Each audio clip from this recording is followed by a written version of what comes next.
Olá, eu sou Maria Aparecida Batistão Gonçalves, sou intensivista, especialista em cardiologia, segurança do paciente, MBA em gestão de projetos e instrutora e especialista em suporte extracorpóreo de vida.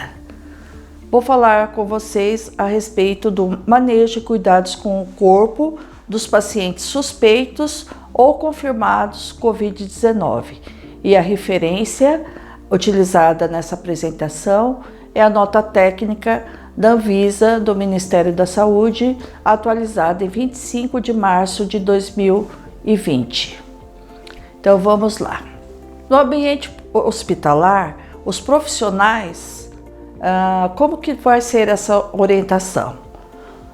Deve cuidar, manejar esse corpo dos pacientes suspeitos ou confirmados COVID-19 após o óbito, os profissionais que não possuam fatores de risco para pior prognóstico, como idade igual ou acima de 60 anos, gestantes, lactantes, portadores de doenças crônicas, doenças cardiopulmonares, pacientes imunodeprimidos ou oncológicos.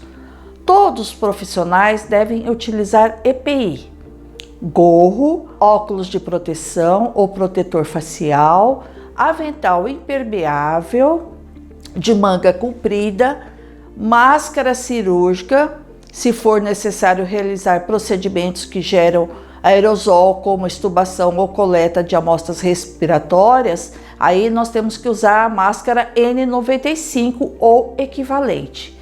Luvas. Nós podemos usar luvas nitrílicas para o manuseio durante todo o procedimento. Neste caso, é necessário as botas impermeáveis e sem contato físico.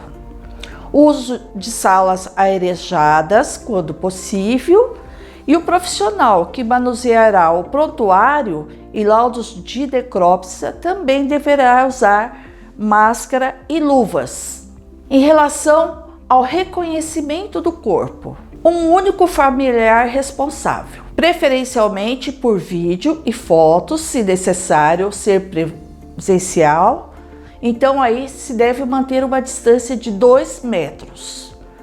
Quando houver necessidade de aproximação, o familiar ou responsável pelo paciente que foi a óbito deverá fazer o uso de máscara cirúrgica, luvas e avental de proteção. Em relação à execução, como é que o profissional de saúde que vai manejar e ter o cuidado com esse paciente que foi a óbito, suspeito ou confirmado COVID-19?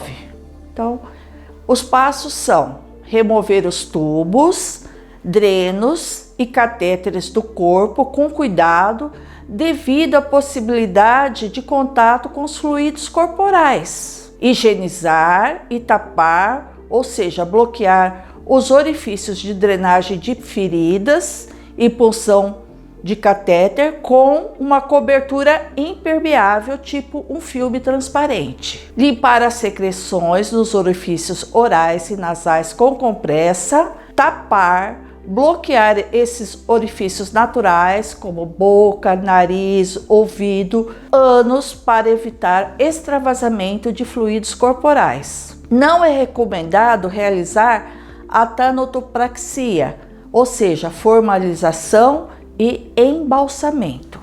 Durante a embalagem, que deve ocorrer, ainda falando da execução no ambiente hospitalar, no local da ocorrência do óbito, lá no leito do paciente, é que vai ser feito tudo isso. Manipular o corpo o mínimo possível, evitando procedimentos que gerem gases ou extravasamento de fluidos corpóreos. Quando possível, a embalagem do corpo deve seguir 3 camadas. É essa a orientação da Anvisa. Primeiro, então depois de todos aqueles passos que nós falamos anteriormente, vocês vão enrolar o corpo com lençóis. Segundo, colocar o corpo em um saco impermeável próprio, que é a mortalha, que tem disponível no mercado hoje. Esse deve impedir que haja vazamento de fluidos corpóreos. E o correto é colocar sempre a parte do zíper da porção inferior, dos membros inferiores do pé e fecha na cabeça. O terceiro passo é colocar o corpo em um segundo saco externo, fazer a desinfecção com álcool 70 depois que vocês fecharem tudo, ou uma solução clorada 0,5 a 1%, ou outro saneante regularizado pela Anvisa, compatível com o material do saco, mas preferencialmente é o álcool a 70%. O descarte de todo o material e rouparia deve ser feito imediatamente em um hamper para material infectado e ser encaminhado em local adequado. A identificação desse paciente. Como é que vai identificar esse corpo no ambiente hospitalar? Colocar a etiqueta com identificação do falecido, preferencialmente com nome completo, é uma sugestão do Ministério, mas cada hospital vai seguir, cada instituição a sua rotina. Nome completo, número do prontuário, número do cartão nacional de saúde, o CNS, data de nascimento, nome da mãe e CPF, utilizando esparadrapo com letras legíveis fixado na região torácica. É essencial descrever no prontuário os sinais externos e marcas de nascença, tatuagens, órteses, próteses que possam identificar o corpo. Identificar o saco externo de transporte com informação relativa ao risco biológico, fundamental. Então, também vai no saco, o último saco, o terceiro passo que nós explicamos, essa identificação. Covid-19, agente biológico, classe de risco 3. Transporte e acomodação. Os profissionais que vão atuar no transporte desse corpo, que vão proceder à guarda e alocação do corpo no caixão, também devem adotar as medidas de precaução aqui expostas, até o fechamento do caixão. A maca de transporte do corpo deve ser exclusiva e após o uso também deve ser feita a desinfecção com álcool 70%, solução clorada 0,5% a 1% ou outro saneante regularizado pela Anvisa, preferencialmente o álcool a 70%. Já lá no necrotério, alocar o corpo em compartimento refrigerado e sinalizado como C8, Covid-19, agente biológico, classe de risco 3. O corpo ele deve ser acomodado posteriormente em uma urna a ser lacrada antes da entrega aos familiares ou responsáveis. Após lacrada, lembrar que a urna não deverá ser aberta. Deve-se também limpar a superfície da urna lacrada com solução clorada a 0,5% a 1% ou outro saneante regularizado pela Anvisa. O serviço funerário, ou seja, o transporte, deve ser informado sempre de que se trata de uma vítima de Covid-19, agente biológico, classe de risco 3, e não é necessário veículo especial para transporte do corpo. Também não existe necessidade nesse momento do uso de EPI, porque o caixão já está lacrado. Então os motoristas não precisam usar o EPI, os motoristas dos veículos que vão transportar o caixão com o corpo. O mesmo se aplica aos familiares, que acompanharão o traslado, considerando que eles não manusearão o corpo, porque a urna está lacrada, relembrando. O serviço de verificação de óbito, por exemplo, o SVO. A recomendação da Anvisa é que os serviços de saúde públicos e privados não enviem casos suspeitos ou confirmados de Covid-19 para o SVO. Caso a coleta de material biológico não tenha sido realizado em vida, deve-se, proceder à coleta pós-mortem no serviço de saúde por meio de suave na cavidade nasal e de orofaringe. Isso se o corpo for para o SVO, mas não é o recomendado. Diante da necessidade do envio desses corpos ao SVO, deve ser realizada a comunicação prévia ao gestor do serviço para a certificação de capacidade para o recebimento. Autópsia. Autópsia, como vocês já devem ter ouvido falar, não está sendo recomendada e pela essa nota técnica também deve ser realizada e é desnecessário em caso de confirmação ante-mortem da Covid-19. Havendo extrema necessidade de necrópsia para casos suspeitos de Covid-19, esse procedimento deve ser realizado em sala com adequado sistema de tratamento de ar, ou seja, a sala precisa ter um sistema de pressão negativo com um filtro adequado, que é o EPA. Limitar o número de pessoas também que vão trabalhar durante essa necrópsia. O ideal é ter apenas um técnico e um médico patologista. Preferir métodos manuais. Evitar que as secreções respinguem ou disseminem pelo ar. Isso é particularmente muito importante quando a serra é utilizada. Caso seja utilizada, conecte uma cobertura de vácuo para conter os aerosóis. Quando necessário, coletar tecidos por meio de técnica de autópsia minimamente invasiva.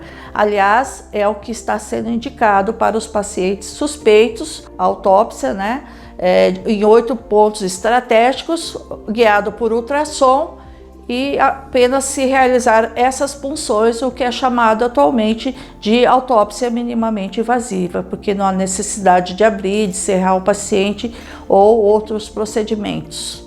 Em relação à cremação e funeral, a orientação é que os velórios e funerais de pacientes confirmados ou suspeitos da Covid-19 não são recomendados devido à aglomeração de pessoas em ambientes fechados. É necessário e é muito importante fornecer explicações adequadas aos familiares, aos responsáveis pelo paciente que foi a óbito, sobre os cuidados com o corpo do ente querido. Caso seja realizado, recomenda-se manter a urna funerária fechada durante todo o velório funeral, evitando qualquer contato, tipo um toque, um beijo, com o corpo do falecido em qualquer momento pós-mortem. Disponibilizar água, sabão, papel toalha e álcool em gel a 70% para a higienização das mãos durante todo o velório. Então a funerária é obrigada a fornecer isso, caso a família insista em fazer o velório. Disponibilizar a urna em um local bem aberto, uma sala que esteja bem aberta e bem ventilada.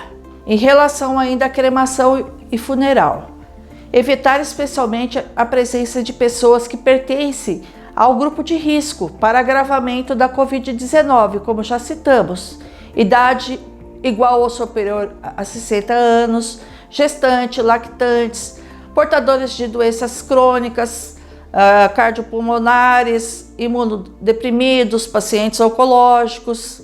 Não permitir a presença de pessoas que estejam apresentando sintomas respiratórios, observando a legislação referente à quarentena e internação compulsória no âmbito da emergência em saúde pública de importância nacional, SPIN, pela Covid-19.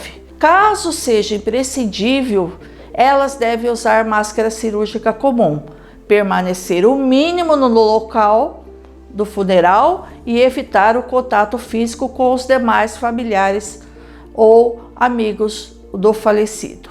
Não permitir a disponibilização de alimentos. Para bebidas, deve-se observar as medidas de não compartimento de copos.